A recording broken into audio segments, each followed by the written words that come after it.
and welcome to Week 10 of the AZCFL season. Crazy to think that we've made it here. Time flies when you're having fun, and we've had a lot of fun this season. But super excited to be here for Game of the Week. Arizona Cactus Football League presents Cactus Media X Game of the Week. Jesse Burke alongside Lucas Metzner joining us and you for the broadcast. Lucas, man, welcome to the booth. Thank you. Welcome to Week 10. It's crazy to think that we've already made it. Yeah, playoffs right around the corner. Quite exciting times just ahead. Earlier today, we had the Spartans take down the Titans by a score of 35-0, and that right now, they might be my favorite. I want to see how the Canes play tonight, but the Spartans just look like a very well-rounded team, as do the Canes. We saw the Spartans edge them out a few weeks earlier, but this Canes team is hungry, so I would not count them out by any means to be hoisting that trophy at the end of the year. Yeah, I mean, we've gone on record to say about how this year it's a little bit unique. Every team makes the playoffs, so week 1 through 10 has been somewhat of a tryout or a preseason, if you will, and teams are revving up their engines knowing that this game tonight decides the final seeding, which will decide the teams and who they play and who they kind of circle their calendars around and get ready for what is the postseason. But some are donning as the real season. Absolutely. Very intense level of football coming ahead of us next week. Probably going to be taken up a notch. Players this week are going to try and avoid injury, stay healthy, work on their game plan because next week is go time for real. Yeah, and, as that being understood that football is a family mindset, it's a family component, it's a family atmosphere. And tonight, they're keeping it in the family tonight before we get kicked off with the conclusion of the AZCFL regular season. Tonight, we got a special tribute to a family member of the AZ Canes, their long traditional water boy, Greg Riddell, versed man in the AZCFL from coaching standpoint. He has a ring with the Lions. He's been around the league for many years, and tonight he's going to be honored as he's going to get a ceremonial touchdown and a couple minutes away. So we're excited to see that unravel, as we often talk about football here in the AZCFL, but even greater than that, the family that bonds football players together is kind of what even stands out, above and beyond football. That's right. I mean, tonight, absolutely a special moment. Like you said, Greg is absolutely a part of that Canes family. Been very, very loyal and very close to Coach Fisher on the Canes. I asked Coach Fisher if he could describe Greg in a word, and he went with genuine. I think it was a great word to pick. There's not a soul in this league that hates Greg. He's a great human being, always there for the squad. I'm very excited when they get this play kicked off in just a few moments, as the teams right now are finishing their warm-ups. Yeah, and one thing, that we just spoke on is tonight, the showcase is the conclusion of the AZCFL regular season, but even more so to be able to give that platform to Greg and showcase that everybody shines on our platform is something that we pride ourselves on here in the AZCFL, and it's why we shine, and they allow us to shine because of what they, make special. So excited to see that, and looks like we're going to be kicking it to the field where they have the play going down. But like you were saying, Lucas, looks like they're just, wrapping up the warm-ups. But definitely excited to see this unravel as, like you said, Greg is highly talked about in the AZCFL, and also the family aspect that I was speaking to earlier. I mean, I feel like we've been saturating the market because who do we got on the other side? The Phoenix Outlaws, who, by all means, outlaw family, outlaw magic, the well-versed, probably the biggest brother in the AZCFL from I'd say a contingency and a resume standpoint. Mm-hmm. But, man, tonight, it's family, it's football, it's fun. It's what you're looking forward to. And speaking of the Outlaws, got a chance to speak to Coach Russell Whitman today. And as much as a family the Outlaws may be, they're going to have to really have that next man up mentality. As Coach told me, they're going to be down quite a few amount of guys tonight, especially on the offensive line. So it'll be interesting to see how this family is going to rally against a very, very stout Canes defense and a very well-rounded Canes team. And with that being said, I think we're going to kick it down to the field where they have the ceremonial touchdown coming down. Nope, not yet. We'll get there. But I will say, Commissioner Matt Archer is talking with the refs. For those tuning into this first time around with the Canes and Outlaws, we won't negatively speak on what took place, but there was a little extracurricular activities that led to some suspensions and some players back in the mix tonight. So from a composure standpoint, we're hoping to not see any of that. Yeah, speaking to Coach Fisher earlier, he said it's going to be great to have KP back tonight. That is Cordell Provoci, and he is a very dual threat QB, adds an extra dimension and an extra level to the Canes offense, and it's going to be really an exciting treat to watch tonight. And yeah, I mean, something about the Canes next man up. They lost 4 or 5 different players throughout, I think, 3 to 4 different games, and they didn't fold. They lost to what you spoke on, the Spartans, which in that game they were somewhat the underdog, so it wasn't that much of a surprise. So to be able to kind of pick up where players are falling down, it's kind of a special camaraderie aspect to know that if I fall down, someone else is going to pick me up. Yeah, both squads really good at rallying around one another, and I think that will be displayed tonight with Greg Rideau's memorial touchdown still coming around the corner. Greg, just an absolute stud of a human being, from Goodyear, graduated from Maryville High School, been an employee at Safeway for 15 plus years. He walks every day to work. It's true commitment, true dedication, and I think it speaks a lot to his character. Very impressive. He's rocking the black and orange trim as the Canes are rocking tonight. A little bit of a ode to Halloween, if you will, black and orange, but he's rocking 63 tonight. So excited to see him strap it up and get this, I'd say the ground attack, more rushing yards than me and you will ever have in the game of football, Lucas. True story. True story right there. This rush is going to go for more yards than we're going to count on each of our fingers, and more career rushing yards. I pride myself on a flag football Turkey Bowl champion, but man, when it comes to the pads, you guys got it. This is quite the league. Very physical, very fast, very fun. It's been a treat to be a part of this league this year. I'd say that's for certain. Yeah, I'm super excited to be here. Week 10. It's crazy to think how fast the season really does fly by. I mean, the Canes kind of getting the season on the ground running with a couple preseason games and, kind of running into the season, so to speak. And some of the teams like the Outlaws that don't really have an off season, and, they're doing off-season game film and activities, and, they're working out together, and you see that sprinkled throughout the whole league. So it's really great to see that even though the football season is a time frame, football is year round. Yeah, for sure. Just great to have football, after the Super Bowl with these hardworking athletes who just aren't athletes. I mean, they're guys who have jobs, families, potentially school, and, some looking to go to the next level. But, football isn't the only thing for these guys. And I think that's what makes it all the more impressive, is their ability to play at such a high level while still having so much of a life to lead outside this league. I will say these guys have, 9-to-5 jobs. They got kids. They got wives. They got full responsibilities on top of playing the game of football, which is way above me. You know what I'm saying? That's why I feel safe here in the booth. But, yeah, you said it best, man. These guys have lives outside of football, and football in itself is a lifestyle. So for these guys to suit it up and put out everything they have for us, nothing but grateful.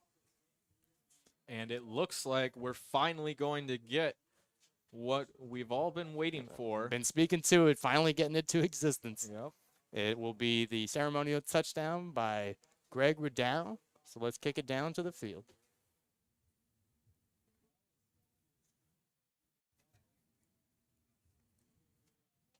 So let's see.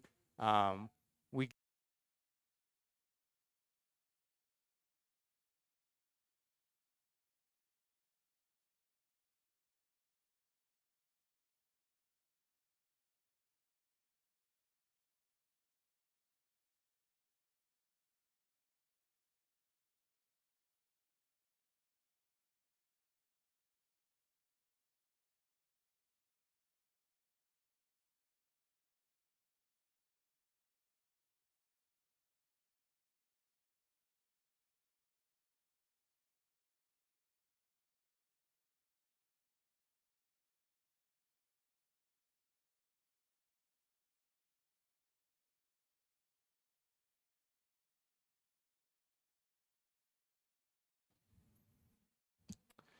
So they break the huddle, and they're ready to get this play.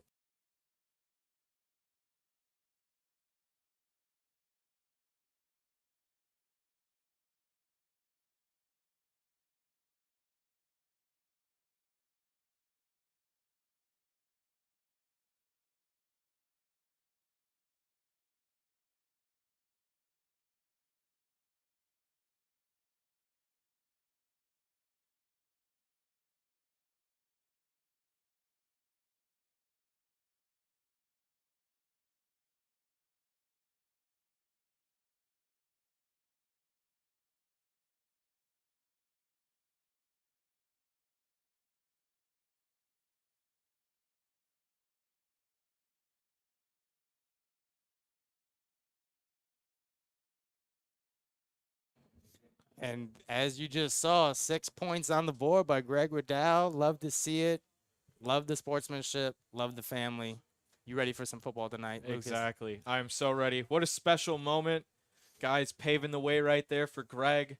And just the celebration from both teams. You saw the Canes on the far sideline just waiting with anticipation. And then some of the Outlaw players gathering in on that celebration. That's truly a special moment right there. Yeah, and like we said, man, football is above us, and my man Greg has some moves down there, man. You know, wheeling and dealing. So super excited to be able to witness that. Super excited to be a part of that, but even more excited to be a part of tonight, which is Cactus Media X presents Arizona Cactus Football League Game of the Week, Week 10, bro. We can't say it enough. It's the solidifier. Whoever wins tonight, we're messing with the rankings. We're deciding who's playing who in the playoffs, and I believe the 5-4 Outlaws, if they win tonight, the Canes will go on to play the Titans next week because they would be dubbed the 7th seed. And if they lose, the Canes would become the seventh seed or second seed to play the seventh. Yes. I apologize. You know what I'm saying? Math's not my thing. And then I believe on the other side, if they lose, then they would become the 6th seed, which then they would play the Rebels. Or I'm sorry, the 3rd seed to play the Hawks. I don't know. So We'll see it. We'll find out tonight. Some matchups to be found out later on. Getting ready for kickoff momentarily. Getting really excited for this one. A lot of anticipation brewing on both ends. The first go. Oh, sorry. I was going to say both quarterbacks look fine and ready to go. Rico McNeil of the Phoenix Outlaws, and now we get to see the man Cordell Provoci, a.k.a. we'll reference him as KP tonight. That's right. Who also just made the final cut for the Arizona Roadrunners development team. So shouts to that. I know a lot of players in our leagues are, bouncing out and getting their foot into other leagues. But tonight, both feet are here in our league, and excited to see the uniform drip, as we always speak on. The first go around, I believe the Outlaws played them and rocked the white on fatigues, with the Canes were rocking their green. I think it was all orange, looking like High C from McDonald's, bro. Love to see the swag. So tonight, traditionally, you got a home and away team, but tonight looks like they're going alternates with the Baby Blues. Yeah, both teams rocking the alternates. Outlaws in their baby blues, which adds a little flavor. But the Canes, too, orange pants with the black tops and orange numbers. I think it's a crisp combination for tonight. Yeah, so I just want to remind you guys, this league, this network is sponsored by Arizona Cactus Game Fuel, which is refueling tomorrow's athlete, keeping the athletes hydrated without all the sugar. And something that everybody should be doing in the state of Arizona, hydrate, as it's hot out here, bro. Replenishing. It was a scorcher walking into this one today. Luckily, the sun is about to go down as we are set for the national anthem.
Man, Lucas, that national anthem gets me every time. And with that being said, goosebumps have arrived. And with that, the coin toss is next.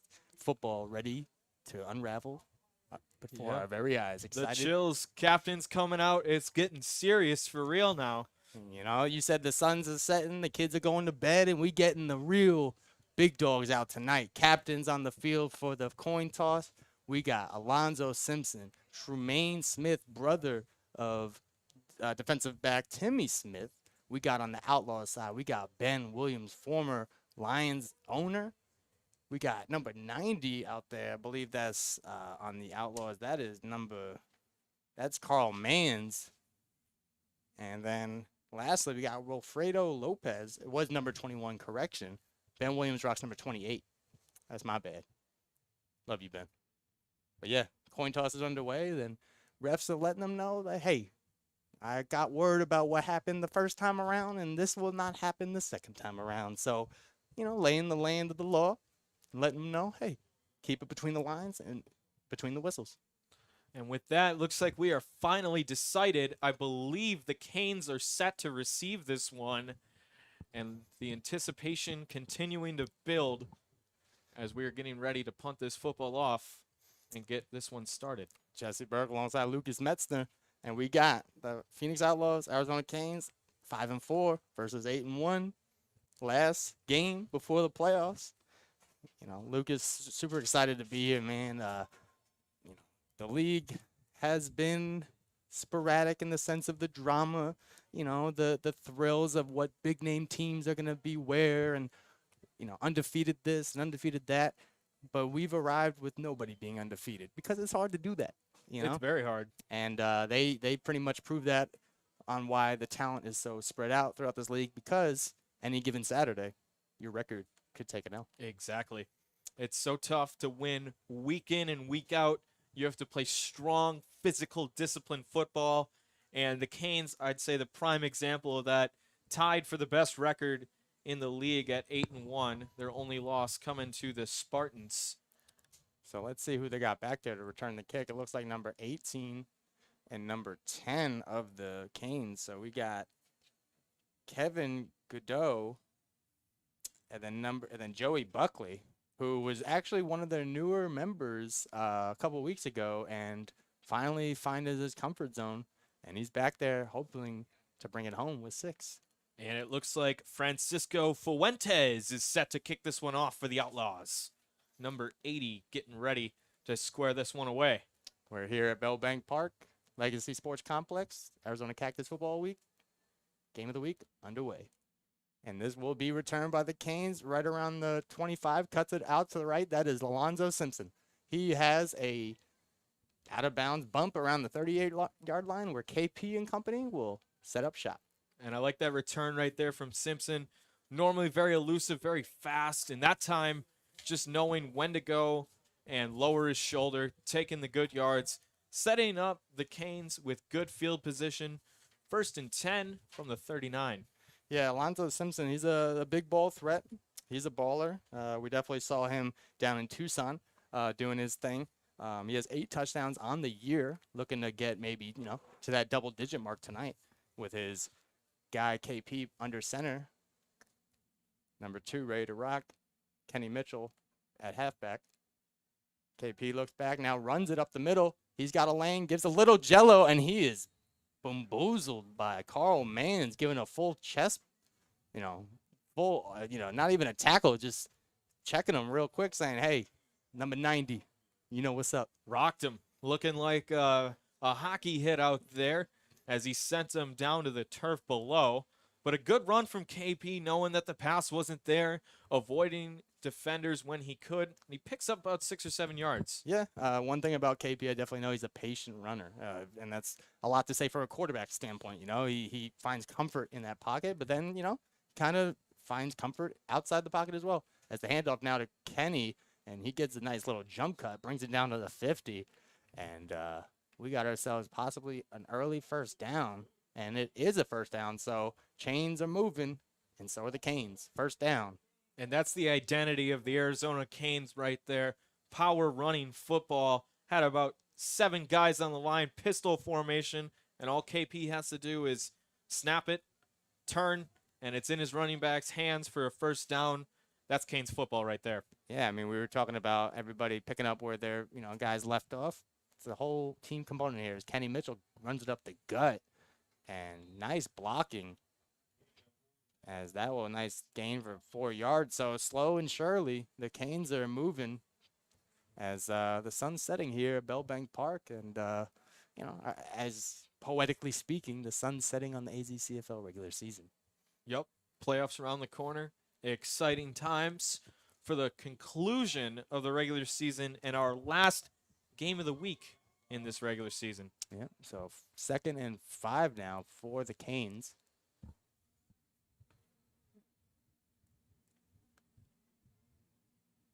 KP snaps now. Runs it up the middle. Delayed.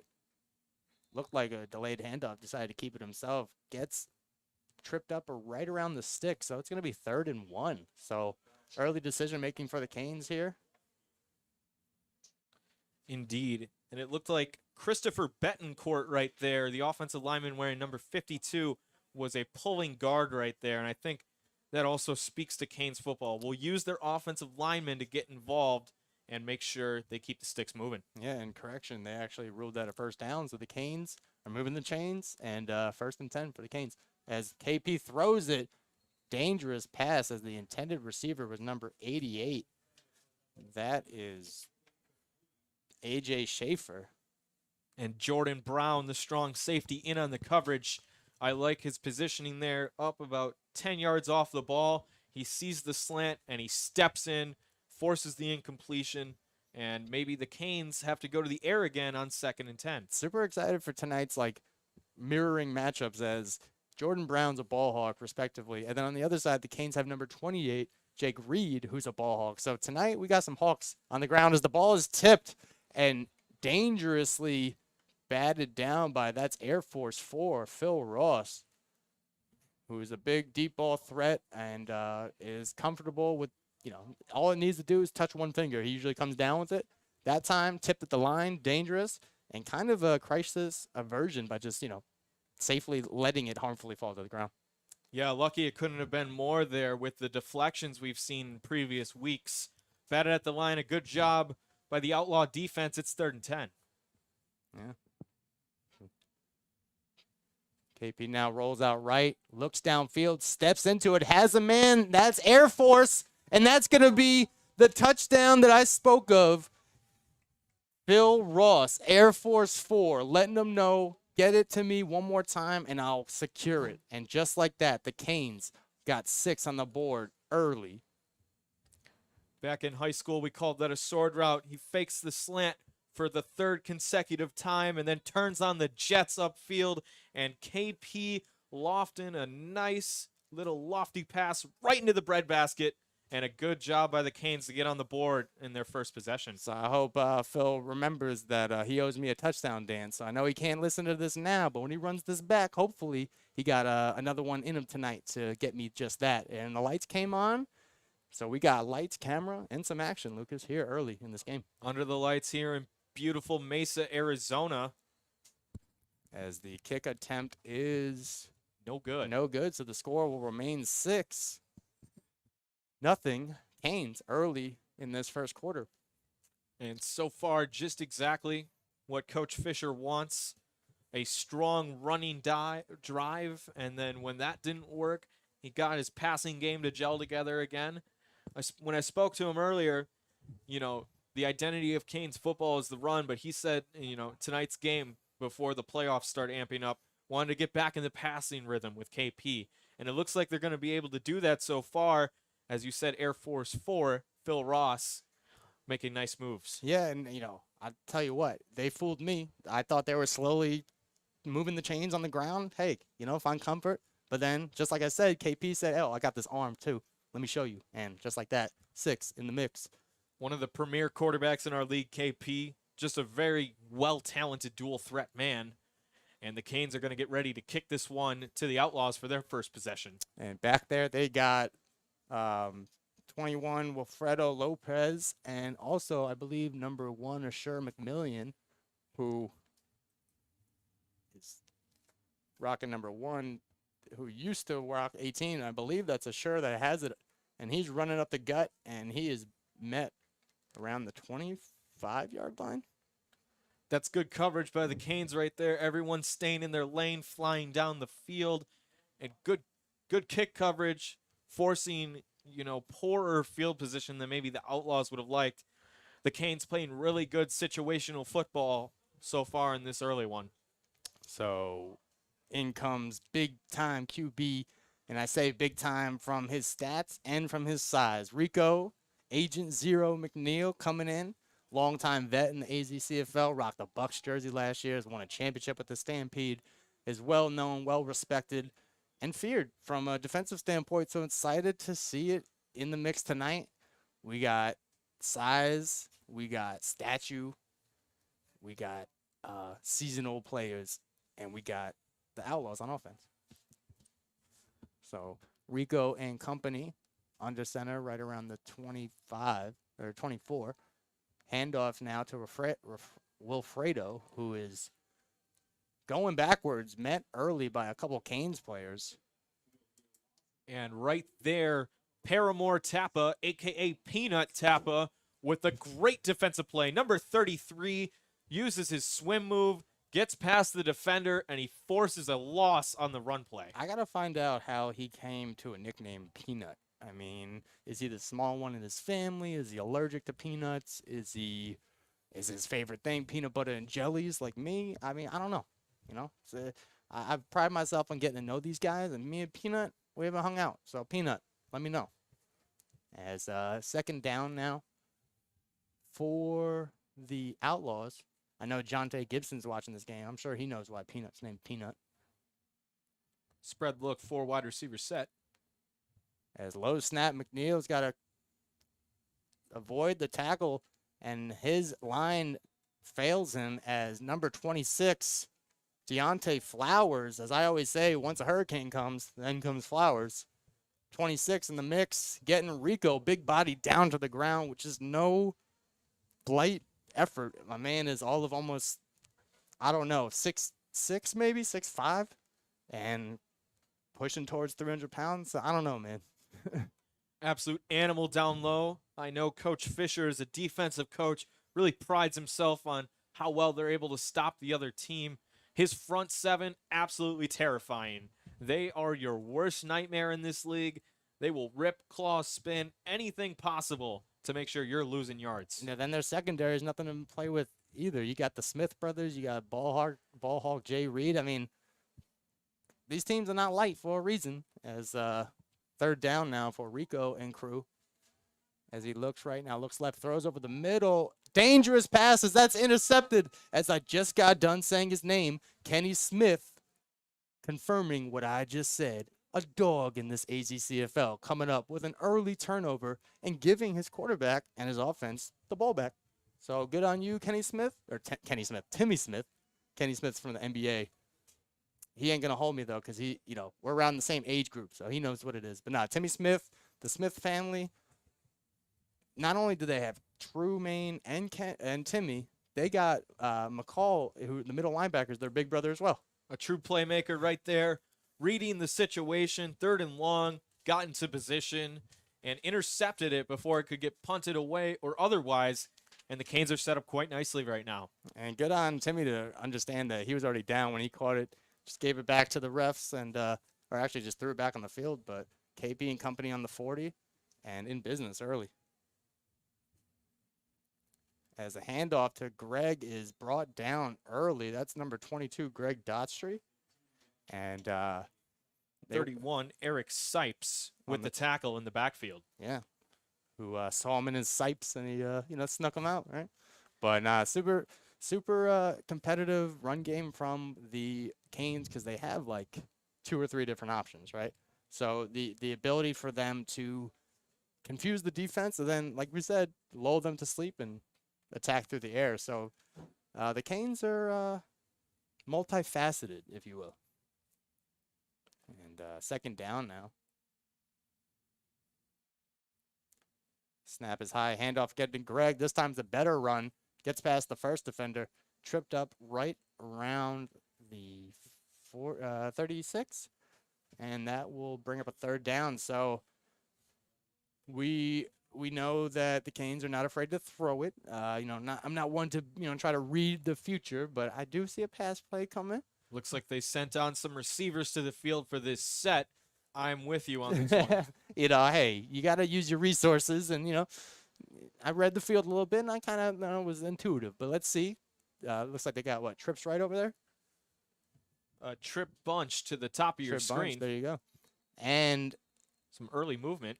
And somebody's upset as I think they jumped early, and that's going to move them back there. So that's going to be a 3rd and long. Chris Gobbledon, 64, got a little too excited, couldn't compose himself. I understand. Seeing the raw emotion right there. Frustrated, he made a mistake, and he knows it.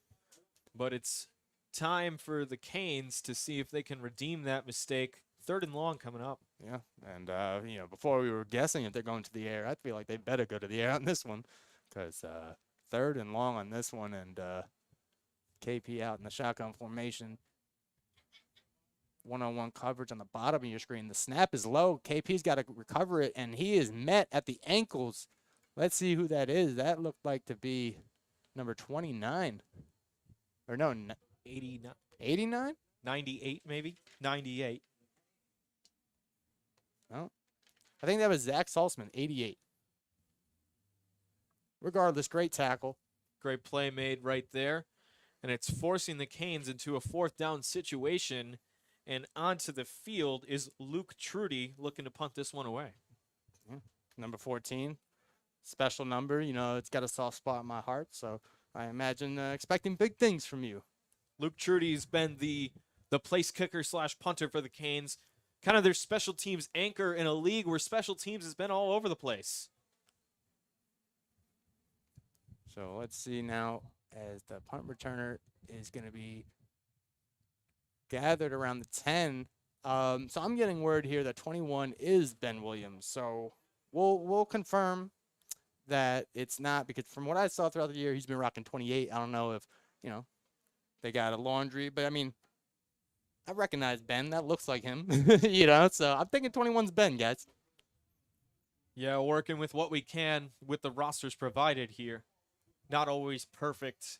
Which is ironic because I asked the coaches before and they said we were good. So, hey, But great kick coverage by the Canes. Return man wasn't able to get more than 3 yards. And they have quite the length of the field to go. 88 yards to pay dirt. Yeah, so we definitely, early in this first quarter, 4 minutes left. Cactus Media X presents, again, AZCFL Game of the Week, Week 10. But, man, so far the field kind of seems slanted in the favor of the Canes. So far, they've dominated the field position battle and have forced the Outlaws to drive long if they want to score. Now Rigo now fakes the handoff. Now wants to run it himself. Gutsy call as he is met quickly by the defenders of the Canes. Bring up a 2nd and long now. So that play broken up by Coach Fisher's front 7 right there. Wasn't quite sure if that was a designed run or a missed handoff, but either way, Rico McNeil lucky to get back to the line of scrimmage right there. I did spend a lot of time praising his name and his stats. One thing I will not say is I'm not known for him being a runner. So anytime that takes place, I feel like a play was broken down. We've actually seen a few design runs from McNeil, but they have been rare and few. We've also seen a few missed handoffs, so always a little bit of a guessing game when he's on the move. Yeah, as he now looks right, stares down his receiver out of the reach. That was intended receiver Jamel, 86. That is, Jamel Ward, who stuck a hand out to try and get something on it, but the pass was a little outside his reach and a little unlike Rico, but that will bring up a 3rd down now. And the pressure's on, man. I know there's only a 1-score game, but kind of spoke on it earlier. It's the Canes have been applying pressure on all aspects, even the special teams, which is always overlooked in football. Canes hold the best point differential in the entire league. It is no surprise that they are standing at 8-1. And I think you're right. Some pressure here felt by the Outlaws as they're facing a 3rd and 10 from inside their own red zone. Yeah. So let's see if Rico can come up with some outlaw magic, as they like to call it, as he now stares down the middle of the field. He's got to get out of there.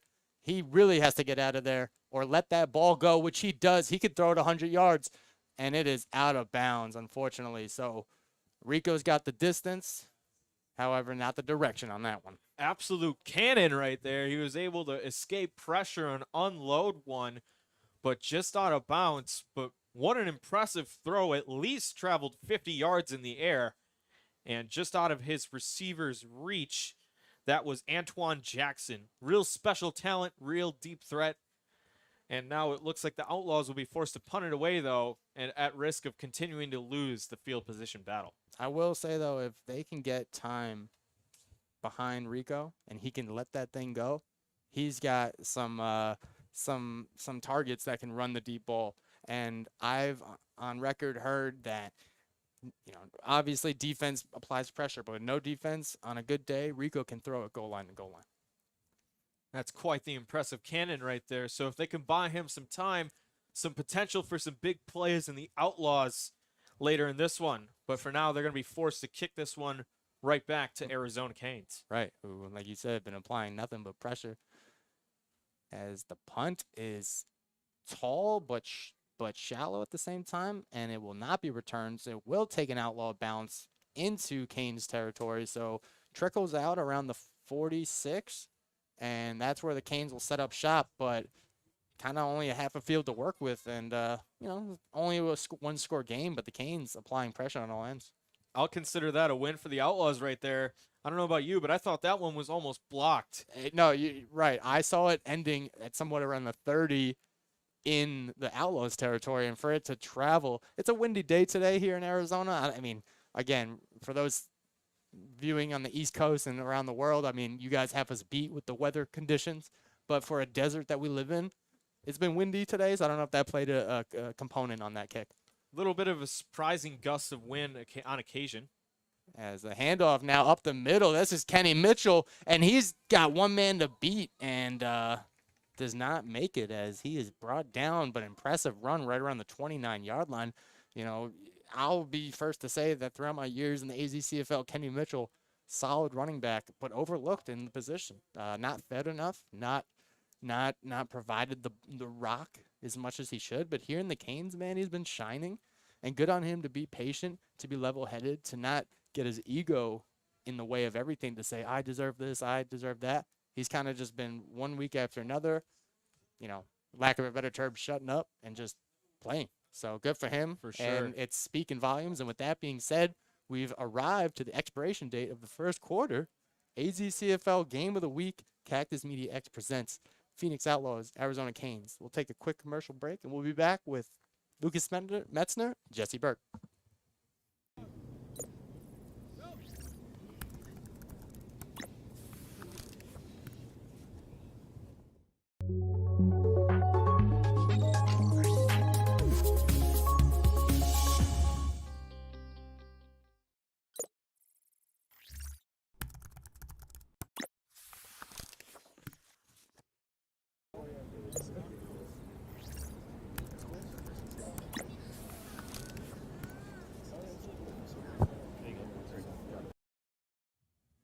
And welcome back to AZCFL Game of the Week. Arizona Canes clinging to an early 6-0 lead over the Phoenix Outlaws. Lucas Metzner, Jesse Burke here in the house, in the building, in Legacy Sports Complex, hosted by Bellbank Park, owned by Legacy Sports. Hey, Out here in beautiful Mesa, Arizona. There's a lot of associations with that name, but super excited for this to be the groundbreaking year for Bellbank Park and Arizona Cactus Football League to find a home, as we've been here throughout 10 weeks, and we're here now in the second quarter as KP gets a high snap, but it repeats as he gets it over to Kenny Mitchell. So what's not broken will not be fixed, as Kenny keeps slowly but surely chipping away at that yardage. Keep feeding the rock right there, and if you saw about 7 on the line right there, 5 offensive linemen and 2 tight ends, just ready to barrel through whoever's being thrown at them. Outlaws providing all the resistance they can so far, but just a monster offensive line, as well as the fullback Brian Hoskins doing a lot of the dirty work for the Canes, opening a lot of holes for Kenny Mitchell. Big Daddy Haas, man. Definitely evolved over to an offensive side of player. Spent most of his years on the linebacker as KP. Now fumble, the ball's on the ground, and this may be outlaw ball. Let's see who came up with it. Originally did pick, KP recovered it.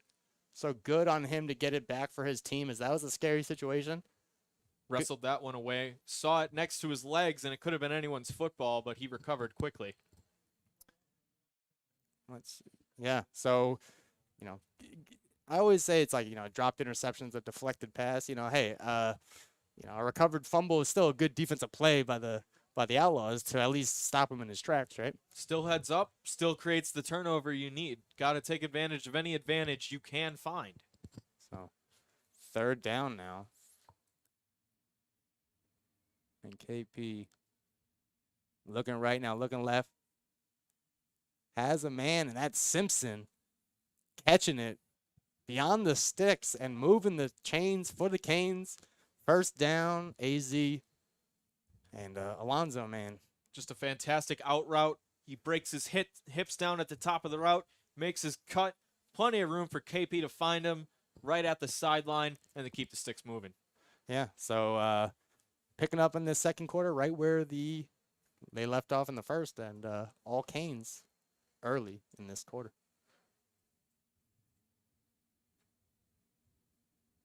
So KP talking it up. It looks like Kenny Mitchell's out there. And one on the bottom of your screen, you got Phil Ross, one-on-one coverage. And he looks like he's going for Phil there. Over the top defense. They're not going to call it. So good defensive play by Neon Gloves. Let's see who that is.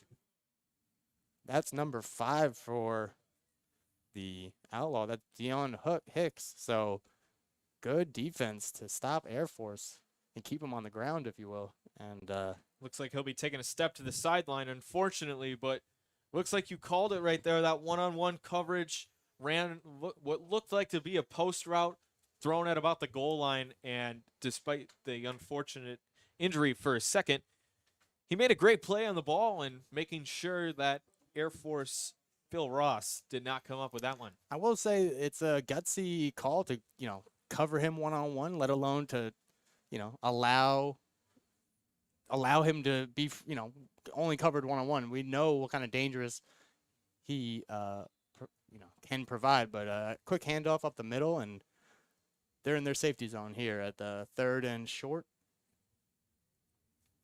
About 3rd and 5. Looks like they could do a run or a pass or play for 4 downs here if you wish, well inside the red zone. And a lot of options right here for the coaching staff of the Canes. I was curious to think that, as the special teams, as the touchdowns go up and maybe missed extra points, does that play a part in like having faith in the kicking unit down in the 4 down territories, For sure. As 3rd and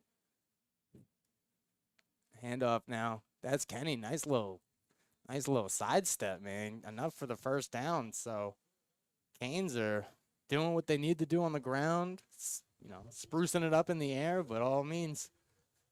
And 5 yards, not intimidating to the Canes staff. They said, we're going to do what we're going to do, and proceeded to run that ball for 5 yards, setting up a nice 1st and goal. Yeah, especially with, we say time flies when we're having fun. We're almost into the single-digit mark of the 2nd quarter, and the Canes have been just taking their sweet time. So all by design, it looks like. So 1st down now, 1st and goal. So let's see what the Canes got. As another handoff to Kenny. No, fake handoff. KP's got it. Not fooling Carl as he suplexes him down to the ground. Carl Mann's all that. A man's man, bro. We'll let you know he did play internationally for Team USA, representing us. I'm not familiar with the league, but he did represent Team USA in an international game, so I think that's unique to be one of the few in the country to represent. I believe that was the game against Panama, and I know a couple people who played in that game. It's a good chance to showcase the football for the country, and I think it's also interesting to see that international countries, outside the U.S., playing tackle football. Good to see. Definitely. As we want to spread this game worldwide, as KP rolls out right, throws it And it is dropped. I believe that the intended receiver was Joseph Parker Jr., kind of deciding what his touchdown dance was going to be before he secured the ball, it looked like. And, I do know you got to catch it before you can run with it. Right. Good play design, but it means nothing if the ball ends up on the turf. And some options and some thinking to do here on 3rd and goal. Looks like they'll take it from the 8. Interesting decision to be made. Yeah. And I feel like any type of slow in the progress of the Canes is, like you said, a win for the Outlaws. So one-on-one coverage on the bottom of your screen again. Let's see if we see a nice little fade as a fake handoff now to the middle, throws, and intended receiver Joey Buckley, and it is out of the reach. I believe that was number 18. And with that, it's going to bring up a 4th down, and I see the special teams unit coming on. So good on the Outlaws to stay firm and not break. And let's see if the kicking unit can, stay true this time. Believe that was Eric Dennis there in coverage over the middle, making sure no touchdown for the Canes in this scenario. KP had his man, but could not complete. And if I'm Joseph Parker Jr., I'm beating myself up over that drop because I could have had 6. But hey, football is a long sport, long game, and also you got your whole family to pick you up. Short-term memory. We're not going to hold you. Jake Reed on the snap. I'm sorry, on the hold and the snap. Snap, hold, kick. Good. And we got ourselves an extra point, and we got ourselves a crooked score, 13 to nothing. I'm sorry, 9 to nothing. Luke Trudy able to convert about a 30-yard We have a field goal, not right extra there. point. I apologize, but we just got done talking how they didn't score the touchdown. So, yeah, field goal, man. Luke Trudy, special teams player for the Canes, been holding them down. It's hard to find a consistent kicker in this league. I feel like you need to stumble upon it, either through borrowing soccer or some guy did it in the past. I've seen a few of the teams out in the league that just don't have a designated kicker and just don't have as much designated time to special teams, and it's shown in the game that sometimes that special teams can make all the difference. Yeah, or sometimes you see like quarterbacks dropping back, doing the pooch punts, or players that play multiple positions. Wherein traditionally the kicker is designed by somebody that just does it full time. And with that being said, the Canes are about to kick it off, and the Outlaws now need to get something going. But good defensive moral victory on holding them to 3. And let's see if they can get on the board now as the second quarter is flying by. And just like the rest of the year, man, Week 10 of the AZCFL. Reminder that this game will be returned by, I believe that's number 1, Asher. And now he gives some jello. And he's got some men to beat, and he gets brought down right around the 40. So good defensive stop, good kick return. I see some momentum shifting. Yeah, Asher McMillan right there. Very shifty moves and a good way to get out of that field position battle hole as he's out past the 35, down at about the 38-yard line. A good spot for the Outlaws to get underway. Yeah. So Asher rocking number 1 tonight. Traditionally rocking number, I think, 19 or 18, but now it's number 1. There's a certain personality that comes with wearing that jersey. There's a lot of responsibility too. They expect you to be a baller, so he's kind of taking that responsibility and running with it. Absolutely. So Ben Williams now behind Rico as the Outlaws start with some good field position. Handoff now to Ben up the middle. And he is brought back quickly. Ben Williams, man, balling this year. He's, I believe, he has close to, I think it was almost, from week 8, I think he had 500 yards. So I don't know how many yards he had last week, but, I mean, shoot. An impressive rushing attack for sure, as the Outlaws came out that last play with a little bit of power football of their own with 7 on the line. Yeah, so actually, yeah, correction. He has 690 yards through week 9. Impressive stuff. So they line up in another power pistol formation.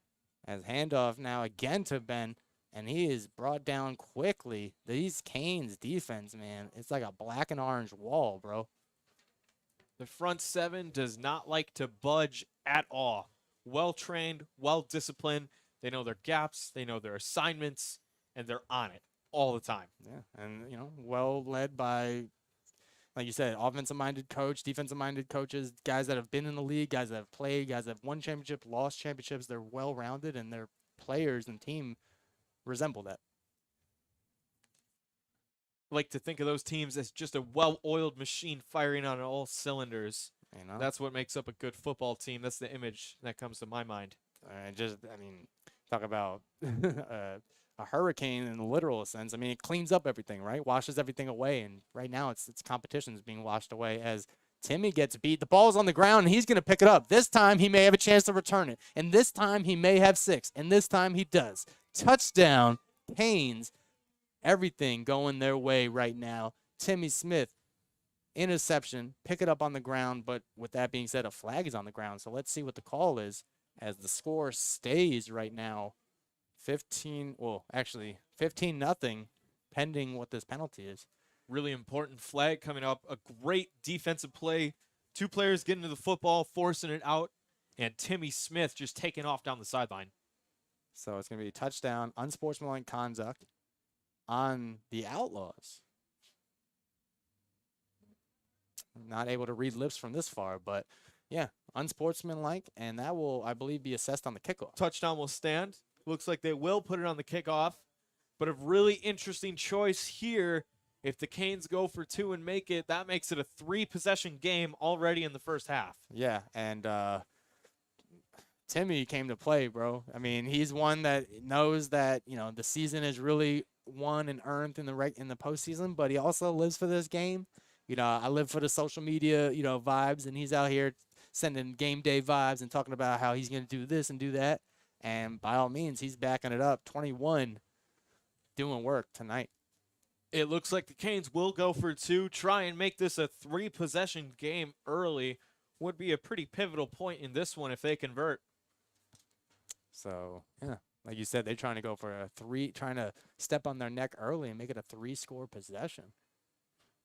As a delayed fake handoff and is not fooling the Outlaws. So the score will stay 15-0. And Lucas, mathematically speaking, that's a big deal for the Outlaws. Huge. Absolutely huge. They can theoretically come back in this one with only needing, 2 scores, depending on whether they stop the Canes or not right now. Being down 3 scores in the first half has the makings of something that can get out of hand really quick. Really important 2-point conversion stop. Keep this one within reach and see if you can get yourself back into this one. Especially with, I believe, the Canes or the Outlaws get the ball back at half. So they can put something on the board now, give themselves a nice little halftime speech, replenish, get right mindset, right back in this game. And they get the ball at half, too. I think that is a big, big part of this equation right now. And the field position battle, which they've been losing all night, they're going to catch a huge break with an unsportsmanlike against the Canes being assessed on the kickoff. And we spoke to it earlier. What's been helping these kickers and these special teams has kind of been the gust of wind. I don't know what we've been up here in the booth. I don't know what the wind's like down there, but let's see if that, that plays a part too. But right now, the Outlaws on paper are getting things in their way, but just not on the scoreboard, as Ben will return it this time as he runs out to the left and is smacked down by who else? Oh, no, that's number 20. I was about to give praise to Timmy again. That's EJ Hooks hooking Ben down for the tackle, bro. And Ben Williams, trying to get the yardage everywhere he can on returns, on handoffs. Really critical open field tackle there, getting him at the knees and wrapping him down. He escapes that tackle. There was a lot of green grass and could have been the danger zone for the Canes, but despite the penalty on the kickoff, the coverage still amazing, and the Outlaws are starting again at the 38 despite the 15-yard advantage. Yeah, so penalties. I've never heard of a penalty helping you unless it's the other team, right? So only hurting the Canes' efforts as they've been balling, so they don't want to let, these I'm sorry, for the Outlaws, they don't want the extracurriculars be the reason why they lose. As the toss to Ben, and he is brought down quickly. And by Perry Morrow right there. breaking through his block, getting behind the line of scrimmage, and eating up that toss. Remind you guys, this game is sponsored by Cactus Fuel, refueling tomorrow's athlete. Official hydration drink of the Arizona Cactus Football League. Vegan and gluten-free. Low sugar and low carbs. Visit them at cactusfueldrinks.com and get your fuel on today. I will say I'm a big fan of the lemon lime flavor. It's huge. I couldn't believe how great it tasted for everything I read on the label. You know, all the goodness of the replenishments and not the extra sugar and carbs, and it tasted amazing. Yeah. I was blown away. I'm somebody that, takes pride in my Gatorades and my sugary drinks, and I kind of have to kick them to the curb. But, I throw Cactus Fuel in my water bottle, and I'm out here cooling. As Rico hands it off, look, somewhat of a reverse, gets past the first guy. That's number 33, Diedrich Gadlin. Somewhat of a Gatling gun, if you will. Jet sweep right there, and he was out of that jet quickly. He was sprinting for his life, evading tacklers, and making a nice gain right there for a first down for the Outlaws. Yeah, so the ground game's working. I want to see Rico air it out a little bit. We saw a little bit of signs of earlier Rico airing it out. Almost 50 yards. I want to see some more of that. Yeah, I don't want to be too urgent here, but with just under 4 minutes left in this half, the Outlaws might have to push the pace just a little bit. As the snap is low, now runs it up and is met quickly, and up high tackle on Rico is that's a big man play. Only reason he got away with that there, the whole defensive line able to swarm down Rico. Yeah, I don't think you're taking him down with one of your guys. It takes a whole hurricane, if you will, to take down Rico. So with that, they're doing the right thing, though. Should be a 3rd and long now for the Outlaws. 2nd and 12 coming up. Oh, second. Okay. As a pivotal thing in this game has been the snaps, especially in the shotgun and pistol formations. Yep. They have not been able to corral the snap, and that has led to some potential turnovers. So far, haven't done it, but also just loss of yardage and setting yourself back, shooting yourself in the foot.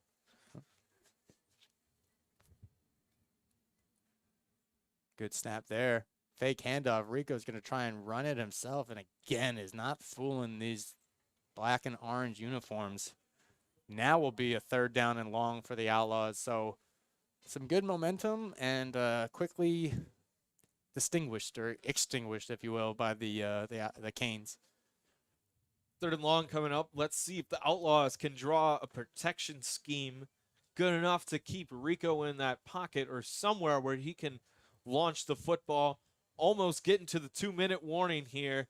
Outlaws are going to have to push it with this one if they want to make something happen. Yeah, I actually haven't seen too many timeouts being called, so they're definitely, trying to conserve them. They don't roll over like T-Mobile minutes, so you use them or lose them.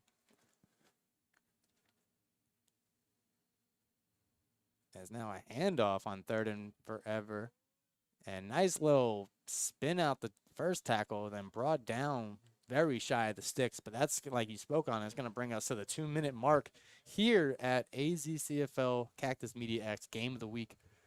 Arizona Canes all ball right now, 15-0 over the Phoenix Outlaws. Jesse Burke alongside Lucas Metzner. Again, this game is presented to you by Cactus Media X, the AZCFL's official network, podcast, media marketing, live stream, and everything media related. Host shows like AZCFL Intel, which is my weekly show, which I have members of the games of the week on to kind of talk about and prep us for what's going to go down. And last week, or I guess 2 days ago, I had Darnell Marshall, number 9, who's an all-around athlete. You'll see him listed at linebacker, go out as safety, run the ball on offense as a running back. All-around good dude and great guest, and looking to put on a great second-half performance as the first half is winding down. Yeah, Intel and Commission's Corner, some great shows for the league. As Rico throws it, bullet pass, and it looks like it's going to be incomplete as it bounced off the chest. And turnover on Craglow, the intended receiver right there, looked like he had it for a second, and as he rolled up, popped out, and the Canes will have some decent field position with a minute 31 left to go, I wonder if they're going to push the pace or just knee this one out. I will say, the speed gun in baseball, they clock a pitcher going. I want to clock Rico's pass. That thing flew in there almost 100 miles an hour. It looked like the receiver had a job of having to catch a frozen brick more than a football. Yeah, next investment, radar guns, so we can track the speed of these throws here in the AZCFL. Yeah, man, if he was driving, he'd get pulled over. As KP looks, and Air Force is not able to fool us as that ball hit the ground incomplete. As a little mix of a low pass to the knees of Phil, but not often do you see the ball next to Phil. Usually it's in his hands, Right. running with it. Tunnel screen just didn't go as planned right there, as KP and Air Force 4, Phil Ross, not on the same page there. But I think that answers my question. I think the Canes are looking to push the pace here with a trips to the bottom of your screen. As a handoff now to, I believe that's Greg. And that was Greg Dotstreet, brought down right at the 50-yard line. Or if pushing the 51. And with that, we're going to get our first timeout. And the Outlaws are looking to talk things over. Russell Whitman, head coach of the Outlaws, probably calling that one. If they can stop them here on third down, could get the ball back with some time and a timeout or two. Maybe put on 3, maybe put on 6 with some plays deep in your playbook that you haven't shown on film yet. I mean, the first go around between the Canes and Outlaws, Azure McMillan had like 2 deep passes. 2 of them were, I think, 40-yard touchdowns or something like that. Different quarterback at the time, but hey, like we said, Rico can let that thing fly. So they definitely have the options down the field. So I like you're saying, is more about the design and where they get these play calls off is going to decide if we see that. Pretty crazy week 3 matchup when these two teams met earlier. Canes came out of that one with a 28-24 win, but we saw the football flying in that one. A lot of deep passes, a lot of action, a lot of excitement. Yeah, and it came down to the wire, which at first it looked like it was all one-sided, and then boom, played to the very end. As KP now fake handoff, throws it, tipped at the line. Good play, Carl Mans. Carl Mans with excellent awareness there. Looks like they were setting up a screen, and those defensive linemen are taught retrace your steps or find the source of that screen. That time, before he could even find the source, just bats it down and forces 4th down and stops the clock. What a great play right there by Carl Mans. And puts the Canes punting unit on the field. So Luke Trudy is going to look to pin the Outlaws here as the Outlaws themselves look to see if they'll put any points up on the board before this half concludes. As 4th down now, we're no shy of the trickery here in the AZCFL. So, I want to make sure this punt goes underway as it does. As nice kick by Luke. And like you were saying, man, this might take a Canes bounce and pin the Outlaws right around the 15-yard line, down by Big Daddy Haas, 24. Smart special teams play that has just given the Canes the edge in this one, even if their offense has not been over the top, overwhelming. It's been the 3 phases of the game coming together to make sure the Outlaws haven't scored in this one, and they're up 2 possessions. Yeah, and I will say, a minute left. It looks like 2 timeouts left. Why not? I don't want to say go for broke, but at least put themselves in a position to get on the board somewhat. As, a minute and only down 2 scores, resting on that one laurel that they had, which was stopping the 2-point conversion. So I think riding up that momentum will get them in a pocket or a place that would allow them to, at least capitalize and get in the end zone at least once, right? For sure. Gotta do what you can to put points on the board here, and we'll see what the playbook will look like with a minute 1 left to go in this second quarter. And a lot of real estate for the Outlaws to earn, right? One-on-one coverage on the bottom of your screen, but a handoff now to Ben Williams running slammed to look like a NASCAR driver out here on the 25-yard line. Good run, man. Little surprising they elect to go with the run early, but it's effective. However, the clock keeps ticking, so the Outlaws will have to get moving. Yeah, and I think Ben is looking for that 1,000-yard mark or on the season, so that'd be very impressive if he gets it tonight. This clock is winding here. And Rico looks right, steps into it, has a pass, dangerous as it goes off the fingertips. And Trumaine Smith lets them know, hey, you can't be bobbling balls around me, bro, because Big Body 5 will, lay his shoulder. But the Smith family on both sides of the ball, I'm nervous as an offensive player. You know what I'm saying? I feel like and then you got their big brother Mikal in the middle as a middle linebacker. So it's like, bro, I can't avoid this family, man. Truly the family that is all over the field ball hawking for the Canes. The good news on that incompletion for the Outlaws stops the clock, gives them a chance to collect themselves here on 2nd and 10. Rico's had his night full with Cane defenders, and they're in his face again as he throws it. Intended receiver 42. And that's Jacob Reed, number 42 for the Outlaws. And good coverage right there as all 4 DBs in man coverage just draped over their defenders. McNeil throws it out of bounds. He really had nowhere to go. Yeah.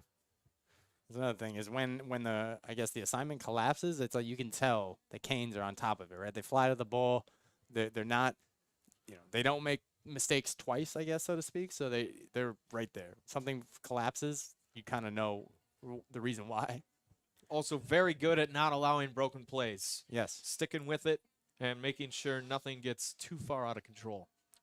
That's fake handoff. Rico now throws it over the middle. Nice catch by Jacob Reed, and he gets away from the defender, kind of runs backwards, and is brought down shy of the 40-yard line as the Canes defender is slow to get up, and he's up. Forward progress given.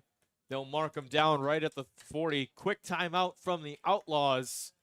And 13 seconds left to go. 1 timeout left and 60 yards to the goal line. Interesting situation for the Outlaws. Kind of like the defender looked like he went for the ball more than the body, because then Jacob was able to spin out of it and just kind of, unfortunately continue downfield where he was supposed to go upfield, but his right mindset of getting away from the defender, right? Yeah, started moving towards the sideline, seeing maybe if he could potentially get out of bounds. I like the idea, but as we've been talking about, Cane's just too good at swarming to the football, not allowing anything of that sort of nature to happen. And, speaking of this physical game during the timeout, Sozo Therapy is the best physical therapy and recovery in the Valley and AZCFL's official post-game recovery partner. And let me tell you why. Sozo is absolutely personal, they're hands-on, and they service every age group for any stage of life. The word sozo itself is an action word meaning to save, to heal, and to preserve from harm. Their goal is to use their hands-on experience with the massage, manipulation, and mobilizations. As we're back to the game here. As the ball is on the ground now, and Rico throws it. Nice pass and dangerous play to throw it behind like a quick hook and lateral or whatever. Some backyard football. Good on the Outlaws to try and produce some outlaw magic. Either way, good play by Jacob Reed to make the catch. A little dangerous to throw it like a rugby pass, but by all means, crisis averted, and there's 6 seconds left for the Outlaws to try and get something here going. I like that play design. Hook and ladder. Not everyone's going to see it coming. Little scary situation as the initial snap was on the ground. The lateral itself was on the ground. But just the awareness to, 1, pull it off, and then 2, the second receiver receiving the lateral, getting out of bounds, preserving that timeout. Now the Outlaws kind of have 2 options. Can kind of send it all the way, 1 shot at the end zone, or with this timeout that they have preserved, they can make 1 more quick play to make it a little easier on themselves. Let's see. Rico now stares down the middle of the field, has to get up in the pocket, has to get out of there, throws it, dangerous pass. And let's see what they call it as the clock reads triple zeros. And I think that's going to bring us to halftime here at AZCFL Game of the Week. Arizona Canes holding a 2-score lead, 15 to the Phoenix Outlaws 0. Lucas Metzner, Jesse Burke here in the booth. Mesa, Arizona's Legacy Sports Complex. For those tuning in, Lucas, kind of bring them to what we saw from the action and what to expect for the second half. Yeah, half number one, dominated by the field position of the Canes. Good work on them from all three phases, especially special teams, flipping the field, making the field shorter for them, longer for the Outlaws. They've been stifling the Outlaw offense with their front seven, and the secondary as well has played up to standards. And as well as the Canes offense, how they've gotten that 15, they have been grinding with that run game, and then almost had that second touchdown earlier. For those of you just joining us, the Canes had their first touchdown, a rushing one. Second time, they were down at the goal line, couldn't get it done, settled for 3, and then to make it a 15-point lead. An incredible play as 2 defensive backs of the Canes popped an Outlaws receiver for a scoop and score. Yeah, and super exciting as the Outlaws are set to take the ball underway in the second half. And like we spoke on tonight, the winner of tonight's game kind of decides the playoff seeding. Super excited. We're going to take a quick commercial break, and then we'll be back with about 5 minutes to go in the second half to cap off this Game of the Week. Arizona Canes, Phoenix Outlaws. Lucas Metzner, Jesse Burke, Arizona Cactus Media. We'll be back.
And we are back.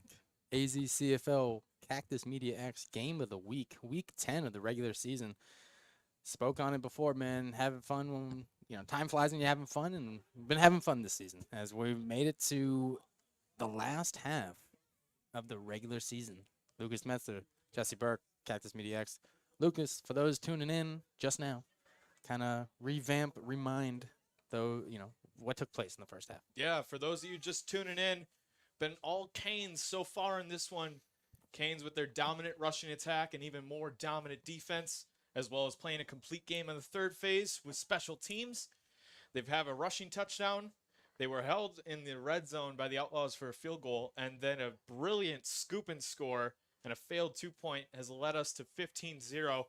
Outlaws have struggled to get good field position in this one, as Canes have just been forcing them where they wanted to. Yeah, and then some special sides of the ball with defense. Tim Smith stepping up big. Interception, fumble, return for a touchdown.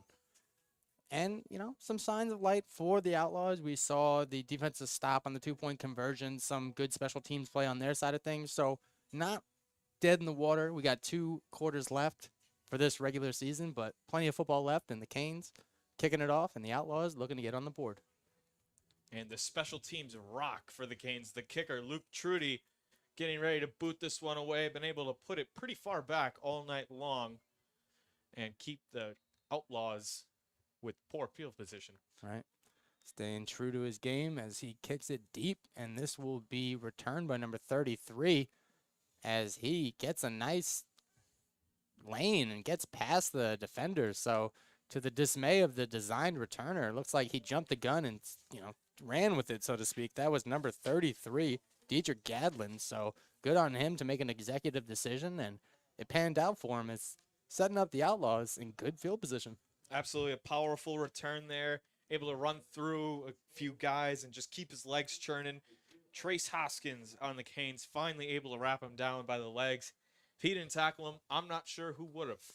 And Trace Hoskins, that is the son of Big Daddy Hoss. So good to see the family component out here, out here from the, one generation to the next, Family League really put on display right there, like father, like son. Yeah. I think the only sport where both father and son played together was in baseball. Roger Clemens and his son, and then Ken Griffey Jr. and his dad. As Ben now runs it out to around a 1-yard loss. I mean, no gain, possibly a 1-yard loss now. So, and we're picking up right where we left off in the first half with that Canes front 7 all over it. Simply shedding any block that is thrown at them by the offensive line, getting through it and making that tackle the most important part. Yeah, and then good field position, something you were speaking on earlier. Outlaws haven't had a chance to really specialize in that, so now trying to capitalize when they can. As probably their best starting field position of the night. Right. And let's see what Rico and company got. We got one-on-one coverage on the bottom of your screen. Again, definitely gutsy to be challenging Tim Smith one-on-one.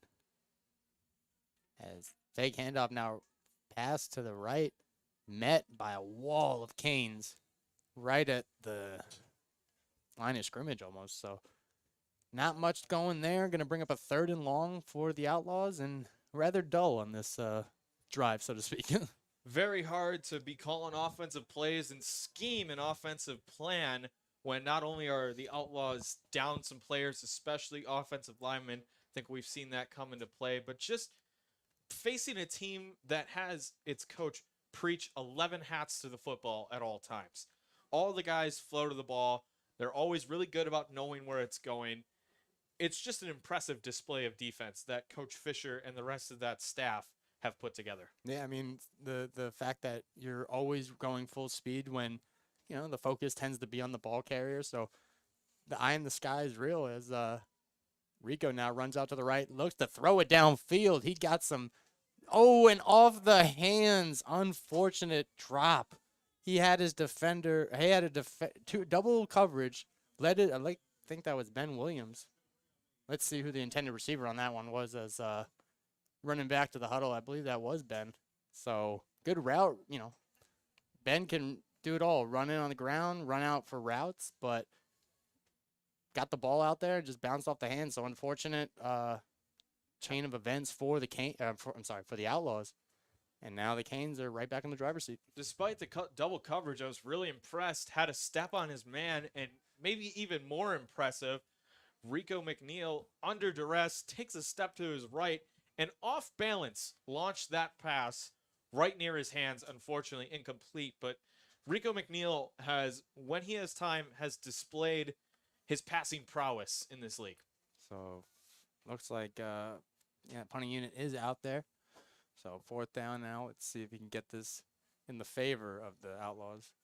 As tall skyscraping punt, but it's not going to go that well. Actually, it takes a nice little Outlaws bounce, and it will be down to around the 21-yard line. So, or 22-yard line. So the Canes will set up shop deep in their own territory with a lot of real estate to work with. Yeah, and just too many 3-and-outs tonight for the Outlaws. Just nothing has been really sustained. Nothing's been kept going. And luckily, this Outlaws defense is coming out of a halftime break. But it's really hard to stop a team that preaches ball control, running the football, all that stuff. And you're doing everything you can to stop it. But the offense on the other end, having way too many 3-and-outs, and the defense too often tonight just put right back out on the field. Yeah, especially when you're going against a tall order like the Canes. Kind of every cylinder needs to be shooting as KP now runs it up the middle, carrying the ball dangerously, spins out of a tackle, is not down yet. Always dangerous when the quarterback's in the grasp of a defender and got oncoming traffic coming his way. That's where you kind of see the injuries, unfortunately, kind of become prevalent, is when they're not able to defend themselves. They're kind of stuck in a straitjacket like the magicians used to rock. And unfortunately, but fortunately, no scary injury there. Yeah, one of those plays that could have ended poorly just by pure luck and chance. But luckily, everyone's okay, and we're on to 2nd down. So Kenny Mitchell back there as he gets the rock and is running it up slowly but surely, but met by a couple Outlaws. So this will bring up a early 3rd down now for the Canes. And this play right here, I believe, will determine a lot for the future of this game. Canes convert here, continue to chew the clock, continue to wear down that Outlaw defense. I just don't think they'll be able to get back into this one. But I feel you're able to make this 3-and-out stop as the Outlaws. You have a chance. You have some momentum to get yourself going and back into it. And as time flies when we're having fun, we're already at the single-digit mark of the 3rd quarter. KP now looks right, throws it. Joey Buckley going up and getting that ball. Nice little dart pass by KP. Nice connection. 1st down. Canes moving the chains. Quick pitch and catch right there. Beautiful design. Just split the seam, running vertically up the field, and KP putting it right on the money for another Canes 1st down. KP, keep pressuring, keep playing, keep performing. That's probably what the brand KP stands for, you know. Very versatile two-way player, leading this offense again right before the playoffs, getting into rhythm. And they got a fresh set of downs. As fake handoff now steps into the pocket, now throws it incomplete. Yeah, KP, I mean, you definitely live for the evolution of players and the dramatics, especially as journalists. That's what we live for. KP was on the Reapers last year and was known for one of the best quarterbacks in the league, putting up the most passing touchdowns. I think he had like close to 18 or 20 or something like that last year. He had 3 in the playoffs, or 4 in the playoffs in the wild card game. And a lot of people kind of spoke to what's holding him back is, the team around him. And now, so to speak, he kind of been handed the keys to the Cadillac, being the quarterback of the Canes. And there was a lot of expectations and pressure on him, like, hey, now you have a team, you really need to step up. And they're, a quarter and a half away from going 9-1 on the season. So good to see that come full circle. Indeed, another power formation here for the Canes. And handoff to Kenny. And right down to 45. So slow but surely, there's a pocket in the game where, between the X's and O's, they feel like they have the advantage. So then they start working to the parts that are neutral, the clock, the field positions, the things that if we can check all these boxes, this game is spoken for, right? So we're getting close to that pocket where they're like, guys, we beat them. Now let's not beat ourselves. Absolutely. Got to keep moving forward and develop positively using these all-important game reps ahead of the playoffs next week. Super excited to see what the schedule is. KP throws it. Dangerous pass. He had Air Force flying down the lane, but tipped at the drill, if you will. Yeah, batted down at the line before it could get into Phil Ross's hands or even the defenders covering him. And that's going to bring up a 4th down. Not quite a 3 and out, but Outlaws putting a stop to the Canes offense. Good sign here as the Canes at their own 45. Field position going to be critical after another punt. I will say, Luke Trudy. Obviously you capitalize on any chance you get, but if the Outlaws can put up a score on special teams, whoa, we got ourselves a new game. Not just a new game because they scored, but a new dynamic to this game as well. Absolutely changes things. Yep. As this punt is going to be a rollout punt, and he will let it bounce, and Ben's not going to pick it up. So it will be down safely around the 25. Big Daddy Haas loving to get his hands on the football whenever he can. Another nice special teams play by him. Chalking it up with his former teammate. Love to see that. Former Lions, Ben William, and Haas winning a championship together and playing last year together. So love to see that sportsmanship, that brotherly camaraderie, and just a little, jaw-jacking back and forth. Absolutely. Once a teammate almost always feels like always a teammate. So you always have that guy, to go back on and joke with and rib even though you're playing against them right now. Yeah, I mean, we speak to the families, because when this game's over, it's like they're football players during the time of the game, and then after, it's the family. So it's like, going to war with your favorite cousin or something, Yeah. So 6 minutes left here in the third quarter. Handoff up the middle. Ben Williams right there. Met early by the Canes. And 35 there. Looking live. That is Kwame Kawari. Was able to disrupt the offensive line, and linebacker Sam Loring comes in and cleans up the play all entirely. And that is just what we've been seeing all night. I feel the Outlaws lucky to gain yards right there, as the Canes have been able to just blow up all the run blocking schemes and get to the backfield for no gain or losses all night long. Yeah, and even when the Outlaws have the ball, it looks like the Canes are in the driver's seat just from the nonverbal and the body language. As the overthrown receiver there is number 86. I believe that was Jamel. So, yeah, I mean, Lucas, you spoke on it earlier about how we're seeing little pulses, signs of life of the Outlaws. But football is very rhythmic. You got to get in a flow. You got to kind of create an identity. And unfortunately, tonight they haven't really put their foot in any type of box that can say, okay, this is where it's going to take them. Whereas the Canes looks like they could, kind of apply pressure on all sides of the ball, which means that they're never in worry. For sure. Absolutely been taking it to the Outlaws all night long. Best defense in the league, and they're showing it right here on film tonight. 4:35 left. Rico looks left. Now throws it to Ben. Nice little dump pass. He's got a lane. Cuts it upfield now. Gets by, I think, enough for a first down. So good on the Outlaws for making chicken salad out of chicken scratch, if you will. Yeah, nice little slip screen right there. Williams just slips out, pretends like he's blocking, has 3 of his big boys in front, giving him some lanes and evading some tacklers as well. Really well done for the first down. Williams kind of been that impact player the Outlaws need to get something going. He's very shifty, very good at moving around, and the ball in his hands is the way the Outlaws need to go if they want to get back in it. And the guy, breathes, eat, and sleeps working out. He has his own gym that he runs, and the guy's always like moving muscle. He's just one giant, physical specimen. So he's out here, he doesn't get tired, and he can do it. And it's a nice pass over the middle is complete to Assure, shy of the sticks. But Ben in the late 30s, known for one of the older players in the league. But hey, he's pushing back on that narrative. As I am in my mid 30s, and I think I'm in my athletic prime too. So Ben, I'm with you, dog. Keep doing what you're doing. It's showing. Good situation right now. 2nd and 1.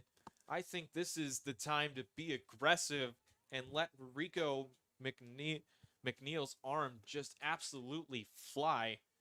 9 touchdowns, 5 interceptions on the year, and 462 yards coming into this one. Let's see if he lets it fly. Now, handoff right to Ben was fooling. Oh, no, fake handoff actually is fooling me, but not fooling the Canes as Rico is brought down firmly by the Canes line. Mikel Mayer right there blowing up the play. He was at the point of attack with the handoff, had Williams wrapped up. Rico pulls the ball away, starts running, and he detaches from the running back, and Mayer also comes in and makes the tackle. It's just ridiculous what these guys are able to do. Number 55, Mikel Mayer, just part of that elite front 7, flying to the football here, there, and everywhere. And part of that 3-headed monster, big brother of Timmy and Trumaine Smith. So they can't avoid that family, like I said. As another handoff to Ben is wrapped up again. Deontay Flowers letting them know.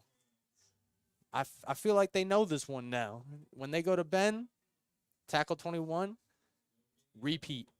Rinse and repeat. So 1 minute and 40 seconds to go with the third quarter winding down. Arizona Cactus Football League. Reminder that got some proud sponsors of Cactus Media X. One of them being Cactus Fuel, fueling tomorrow's athlete. It's the official hydration drink, which, I mean, conditionally speaking, some of these guys look like they drink gallons of it because they out here wrestling all 4 quarters, showing a dog fight. So, it's the official, hydration drink of Cactus Media X and the AZCFL. Check them out at cactusfueldrinks.com. Low snap, Rico, fake throw, now steps into it, has a Jure, and he connects. He may be in for 6, and he does. Lucas, we just said if they can get in the end zone with this time winding down, we have ourselves a new game. And with that being said, we have ourselves a new game. 15-6, extra point underway. Absolutely. Man. Wasn't expecting that one. 4th and 2. I was thinking the Outlaws maybe, just maybe, running it again, see if they can power that football in. But no. Rico McNeil escapes and evades pressure. He pump faked, set his feet, and threw a football dart behind the entire defense, and he had his man wide open. And that pump fake was so, Jure McMillan getting behind Mr. Ballhawk Jake Reed, who's not known for his coverage, but known for his ball reading skills. Their one-on-one coverage liability as he was one chest pass away from letting the receiver get in the end zone. But even more so, you spoke to it, man. Rico, that pump fake was like a 12-6. I've never seen that motion. He went upstairs with it as the extra point attempt is good. And we now, have a 1 score possession pending a 2-point conversion as the score is 15-6 in favor of the Canes. Momentum in favor of the Outlaws. Yeah, that extra point, huge right there, keeping it within 1 possession. Now only down 8. You miss that extra point, you keep yourself down 9, down 2 scores, and that's kind of a heartbreaker. So special teams, even the extra point, very, very critical in this one. But signs of new life breathed into the Outlaws here. Huge play from Rico McNeil, and the Outlaws are right back in it. Especially what I said, man. The running game was kind of, being predictable. And I said, hey, if we can see Rico air one out, I think they'll have a chance. And what does he do? Air one out, Assure, make sure to get in the end zone. And boy, oh boy, that Outlaw magic boiling a little bit. They're brewing something here late in the third, getting set to kick this one away, but I wouldn't be surprised for trickery here. Yeah, but as I always say, a lot of football left. We got, a quarter and a minute to go. Arizona Cactus Football League game of the week, week 10, man, the final regular season game. These guys are acting like it's the playoffs. They acting like it's the championship, and that's why we love it. There's no walks in the park. There's no taking it easy. There's no, laying off the gas pedal. These guys go all 4 quarters, and that's why we do what we do. As the kickoff is underway, and this will be returned by Joey.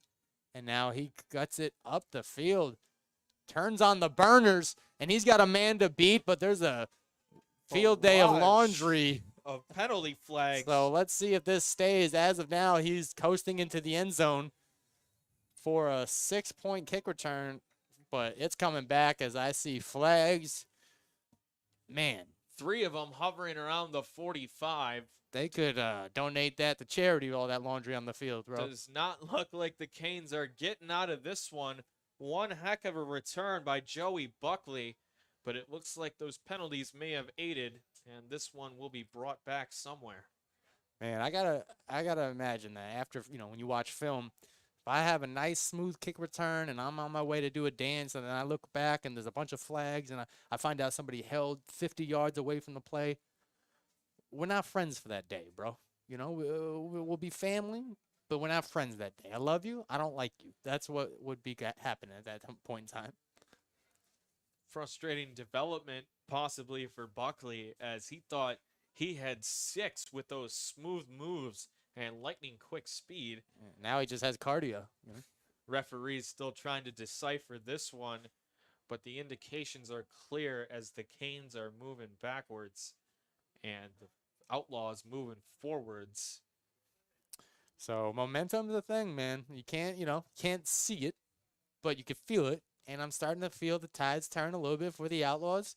As towards the end of the game, you don't have to be the best team. You got to be the hottest team, right? And with that, the Outlaws are kind of showing their signs of heating up. And let's see if they can come clutch on the defensive side of things, too. Able to get that important stop only after allowing 1 first down last drive. With the Canes type of football, ground control and clock control, the Outlaws might only have 1 or 2 chances after the result of this possession. So hot, but they have to be ready and move quickly. I will say that they know that the air attack may be prevalent in this quarter, so expect some defensive adjustments as the run is not fooling the Outlaws as they came to play on that play, driving the ball carrier back. So I don't know. An absolute group taking down the ball carrier that time. The charge led by Rafael Flores as the D-line was able to swallow that play entirely for a loss. Yeah, so with that being said, the players, the fans, they hold up their 4 fingers signaling the 4th quarter. We've arrived here, Arizona Cactus Football League game of the week.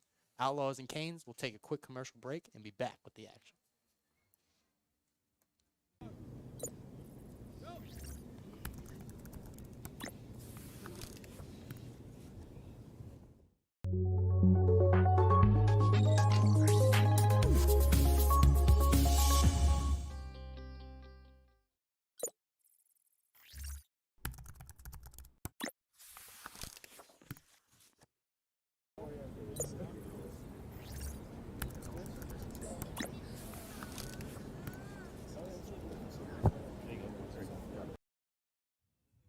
And welcome back, Arizona Cactus Football League game of the week, 4th quarter.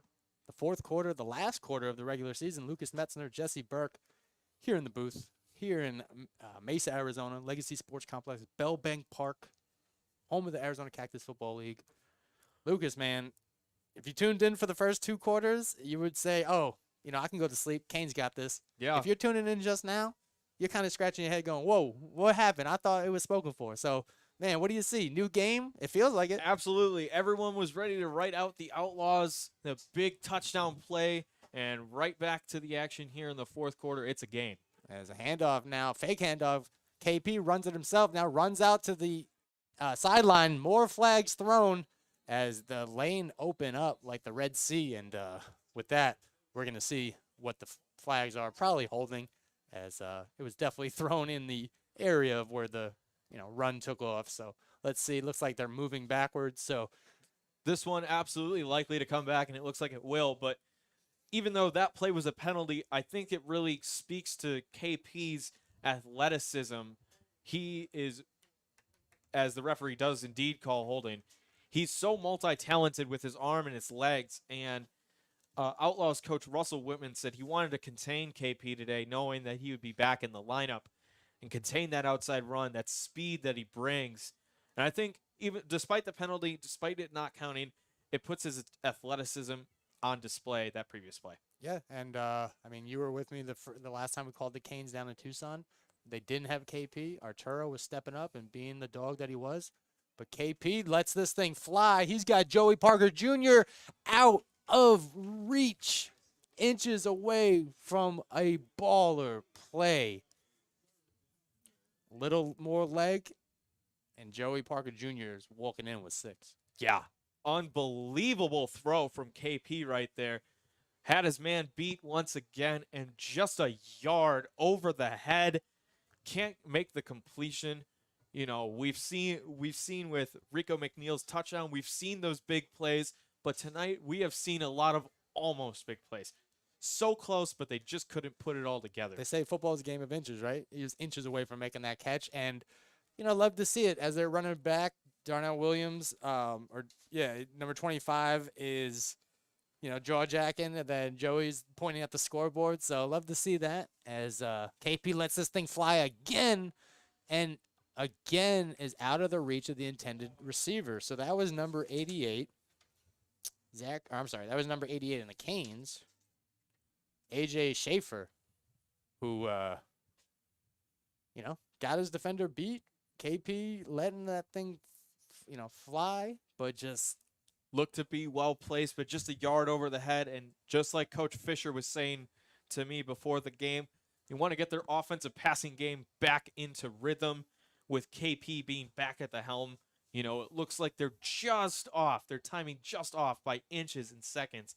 And that's what this game is really for, to get that game speed up and ready. And with that, man, the Outlaws are getting the ball right back with amazing field position. So everything we talked about, what wasn't going there, this is going to take a Canes bounce. I spoke too soon on that one. You were speaking to earlier about the Outlaws not getting field position. I was going to say they turned that around, but no, great field position for the Canes now. Good special teams play, good kick, good spot.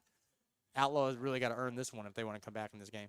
Very surprised return man there. Williams didn't pick that one up and start running with his shifty and elusive speed. Instead, like you said, took a Canes bounce. And still plenty of time, 13 minutes left to go. But, it makes it that much harder. Now they're going about 80 yards instead of maybe 70. Yeah, and keep in mind, the job's not done once they score the touchdown. It's the 2-point conversion that is looming over tying this game. Absolutely. And not to mention the fact that they still have to continually stop the Canes. Just because the Outlaws are not out of it yet, they still have a tall order in order to be able, 1, to tie it, and 2, maybe even take the lead. There has to be a unique dynamic mentally for the Canes. Like, hey, we don't need to readjust our entire game. We've been winning this entire time. It probably just apply what's been working, right? Not necessarily have to readjust because they're now starting to feel themselves. Stick to your game. As the handoff to Ben, and he's got a lane, and he's going to turn it up, and he's got more yards to go, and he is met quickly. Tim Smith letting him know, cute run, it stops here. 50-yard line where the Outlaws got the ball. Laying the boom, and right there, I think I love the switch up in the play call. Just defeated the Canes' last possession with the huge pass. Fake the pass, delay that handoff for a draw, and Ben Williams had plenty of room to run till he was met by Timmy Smith. Yeah, and man, the lanes he finds, the field vision is remarkable. He finds one lane, cuts right to it, and the defense has to adjust accordingly. But from the time he gets off the break to the first, defender, it's instant. Truly a treat to watch as he's able to just change his sense of direction so quickly. Right, it's impressive. As right there, he runs it up directly up the middle, now gets out of a defender, but is met by the rest of the Canes. gang tackled for about 4 guys. And finally, right there, the leader of this group, Dominic Brooks, a.k.a. Sosa, the leader of that linebacking core for the Canes, getting involved in the tackle. And even though he might not have shown up on the stat sheet tonight, just know his job is a very important one, night in and night out, leading that important linebacking core. You know, you got a big name with Brooks as a, middle linebacker. Think of Derek Brooks, NFL Hall of Famer, was a dog, bro. So, staying up to the brand that is the Brooks football name. And like you just saw, he's a dog and doesn't have a problem putting his hat on the ball carrier. 2nd down now.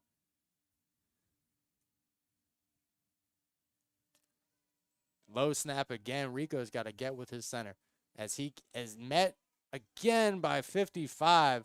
And that is McCall Mayer, the family man. And things are starting to slow down for the Outlaws.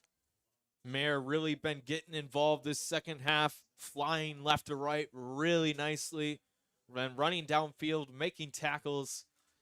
The linebacking core has just been impressive. If you're a fan of football, if you love the game of football, I would be watching this Canes front 7 and more specifically the linebacking core. They work so hard and they are so good at what they do.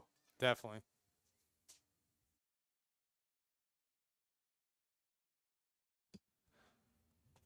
Yeah, and 3rd down now. We talk about, capturing the momentum back. I think if they can convert the momentum, I think the momentum's actually up for air right now. This is the momentum play. Let's see if they can convert. 3rd and long. Really need one here. As Rico throws it, he's got a man off the hands of the receiver, Jamel. Beat the sticks. Beat the defender. Beat himself. Drop the ball, man. The play design was there.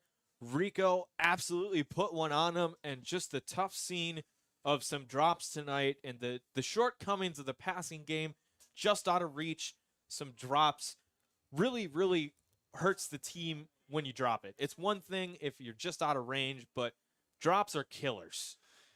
Rico can't do it all. He can't throw it, catch it himself. He can't snap it himself. Rico, you live and die by the quarterback. You hear that? Yeah. I feel like Rico is doing what's asked of him tonight. I don't want to say his team's failing him, but at times letting him down literally as the balls are sometimes snapped in the dirt.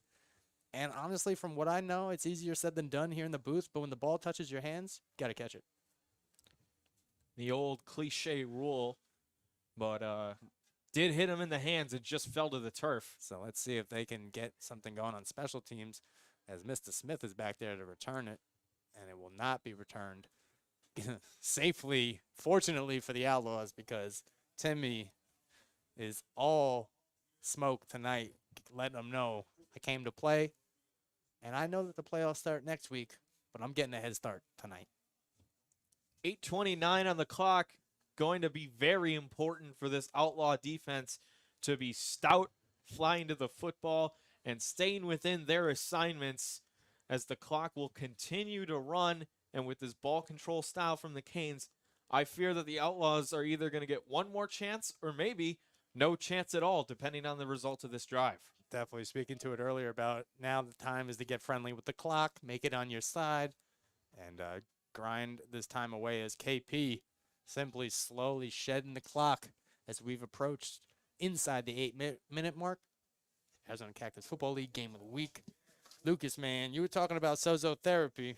You were right. They're a proud sponsor of AZCFL. Starting to thank my guy Ben Williams out here with the Sozo Therapy because you could tell him it's the first quarter and there'd be no physical difference. My man does not get tired. I'm jealous. That's really all it is. I'm jealous. Guys taking some hits need that physical therapy to get them right, and that's why CMX trusts Sozo. Exactly. As Kenny now brought down viciously. As always, we're talking about dangerous tackles when the running backs, corralled and then slammed down and his helmet's the first thing that touches the ground.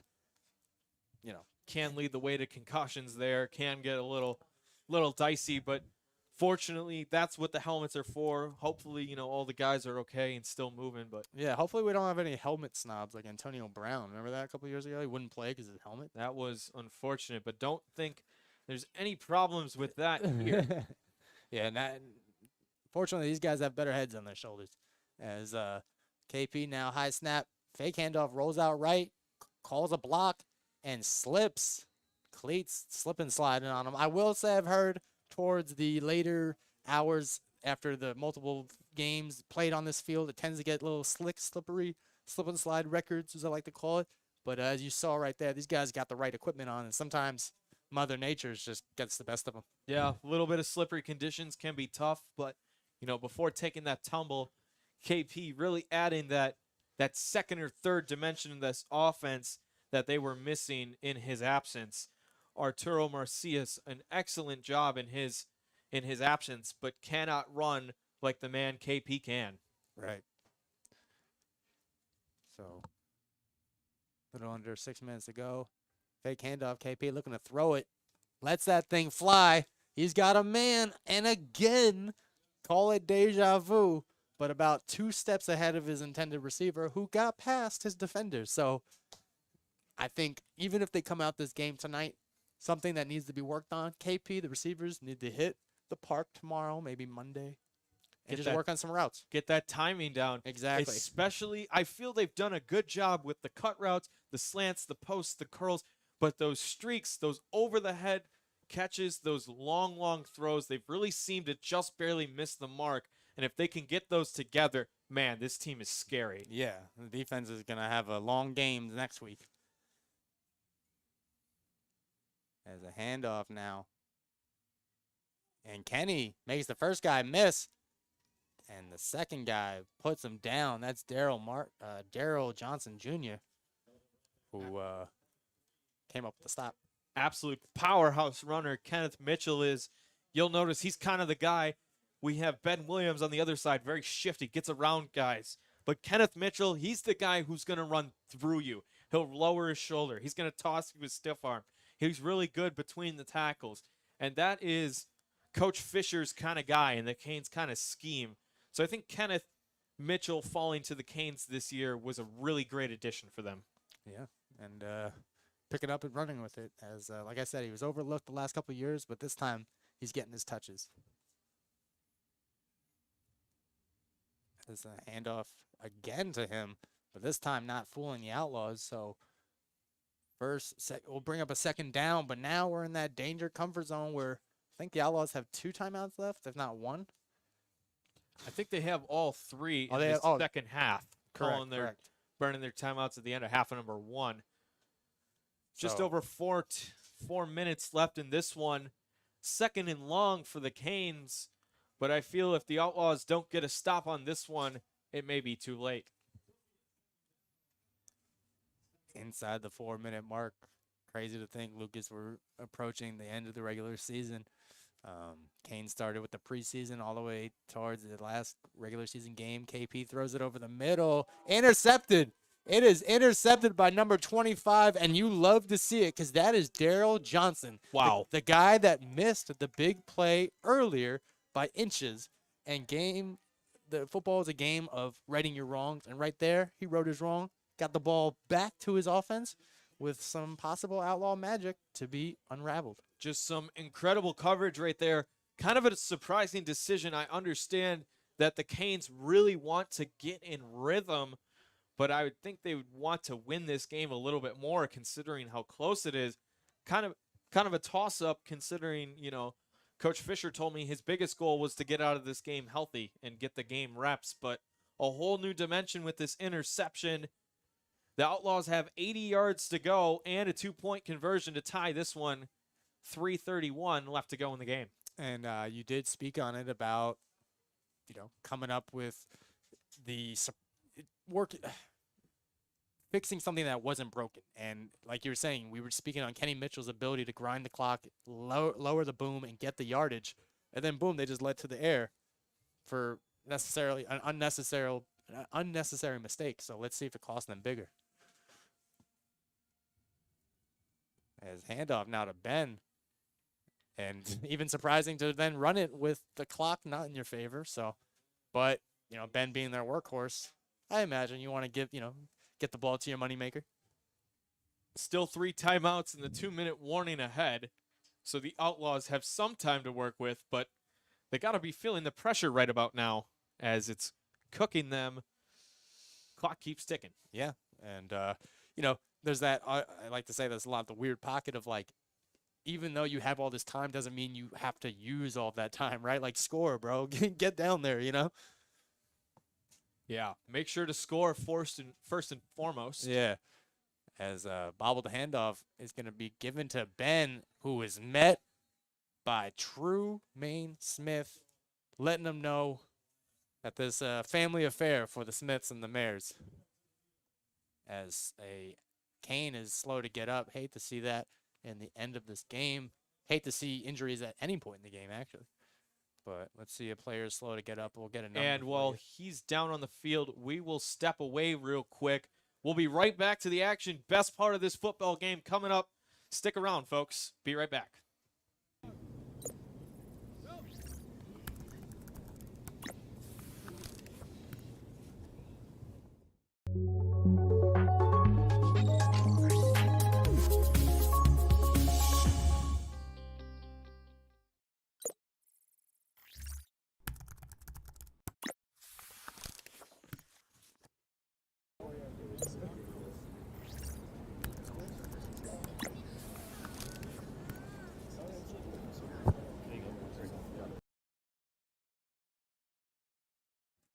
And we're back now. Good to see a player's getting helped up by his teammates. Good to see that. Never want to see any of our guys too severely hurt.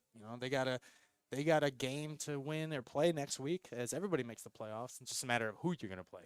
And not only speaking to the game, but just injuries adding to family life. Making it tougher there. So yeah, who knows if they have plans to go to the park with their daughter tomorrow and then he can't because he's hurt. That type of stuff. So good to see him get off the field as the Outlaws looking to make a desperation tie here late. Rico looks left, has to get away from the pressure and can't. And that's going to bring us to the 2-minute warning as the Canes are warning them, if you want to make something happen, you got to do it now, as they are not laying off the paddle. As hate to see it, but Azure McMillan's limping off the field. And you hate to see that because he's running the deep routes, taking the defenders with him. And if he can't go couple yards, let alone the whole field, scratch that off your playlist. Yeah, one of the Outlaws' biggest playmakers downfield.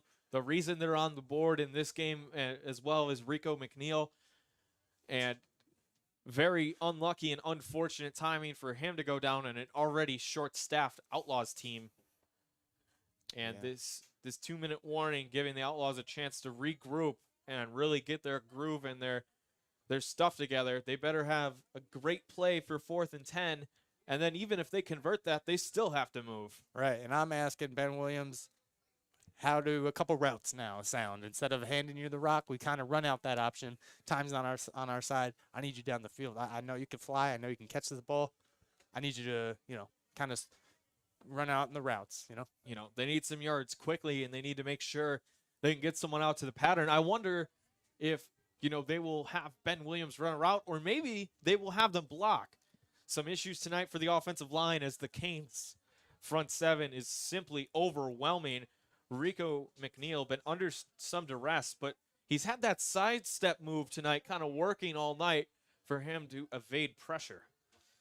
Yeah, also, man, I love to see it, though. This game came down to the wire the first time these two teams played. If this is a, playoff matchup in the deep rounds of the playoffs, we're in store for a treat, as that is nearly intercepted by Brooks and then nearly recovered by the receiver in midair, but more upset with himself than he is hurt. Or, no, correction, he is hurt as he's slow to get up.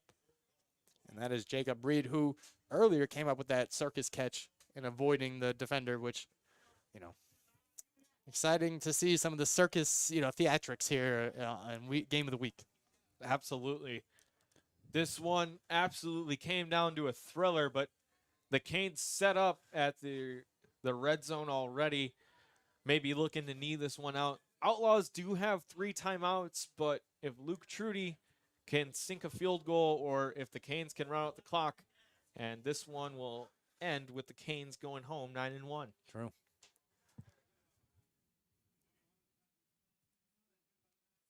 And KP now handoff. And that is, I believe that's Joey. No, that's Kenny. Letting them know. No, that's Greg. Greg Dodstry. Connecting the dots. Real power set right there.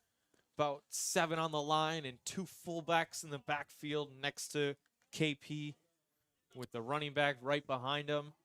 And they are looking to grind this clock away, get out with no more injuries, and get out here with a win heading into the playoffs. Yeah, and this game only decides tonight, and like I said, does predict the first game of the playoffs. But after that, everybody knows the assignment: just win. Surprising that they got KP still. I mean, granted, they don't have their backup quarterback in, so they got to stick with their guy, beginning to end. As another handoff to Greg, and he got the angle, and he might get 6. And he is out at the 1 yard line. They're going to rule it. So good stop for the Outlaws. He could not get that last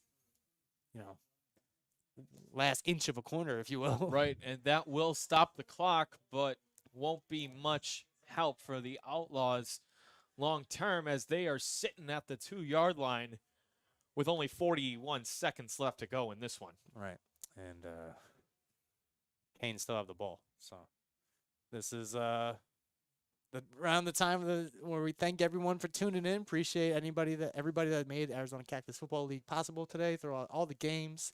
Thank you to our production team. Thank you to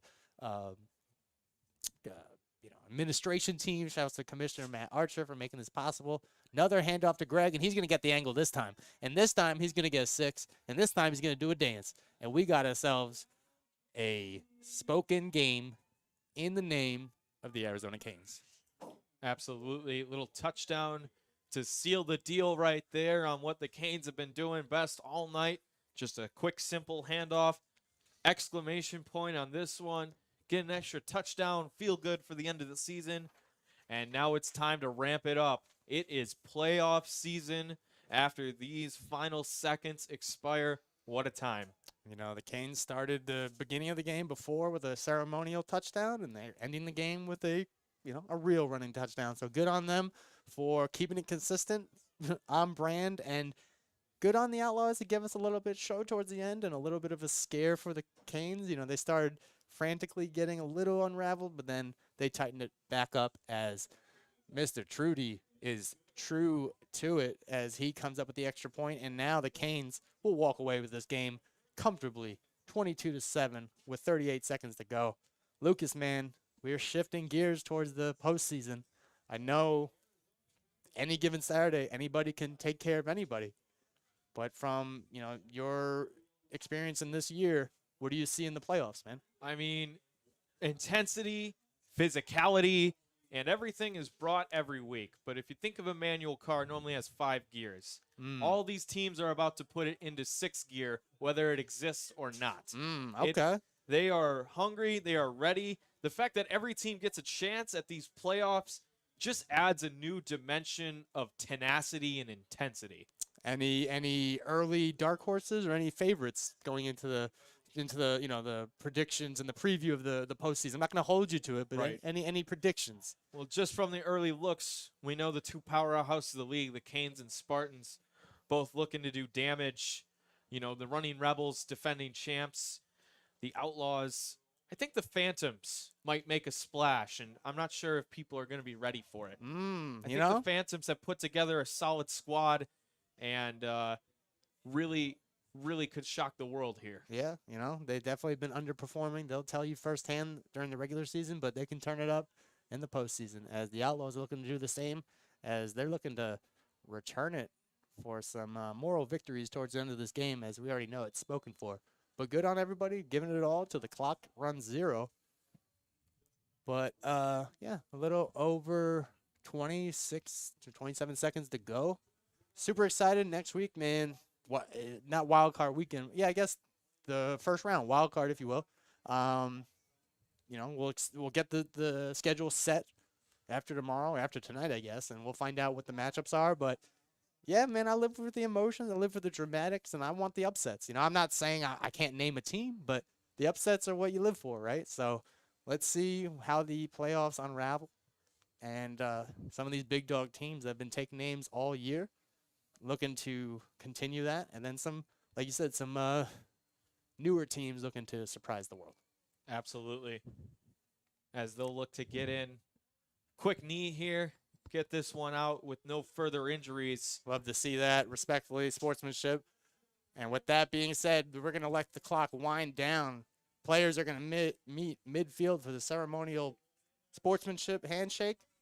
And just like that, Lucas. Let the playoff anticipation begin. With that being said, with 6 seconds away from expiring, ending, putting the 2022 regular season of the AZCFL to bed, tucking it in.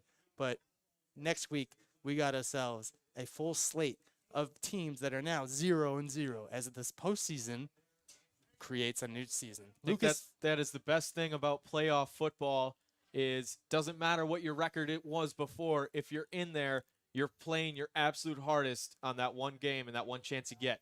So I want to thank you guys again for making and being part of today's broadcast. Remind you that this game is brought to you by Cactus Media X and all their sponsors, Sozo Therapy, Cactus Fuel, Cactus Media X, and everybody around involved and participating. We'll be here next week for Arizona Cactus Football League postseason, week 1. And like we said, we don't know what the game of the week will be, but we will eventually. So for that, stay tuned, and we'll see you next week. Playoffs around the corner. For our broadcast team, I'm Lucas Metzner, joined by Jesse Burke and the rest of our production crew. Thank you so much for watching, and we will catch you in the playoffs.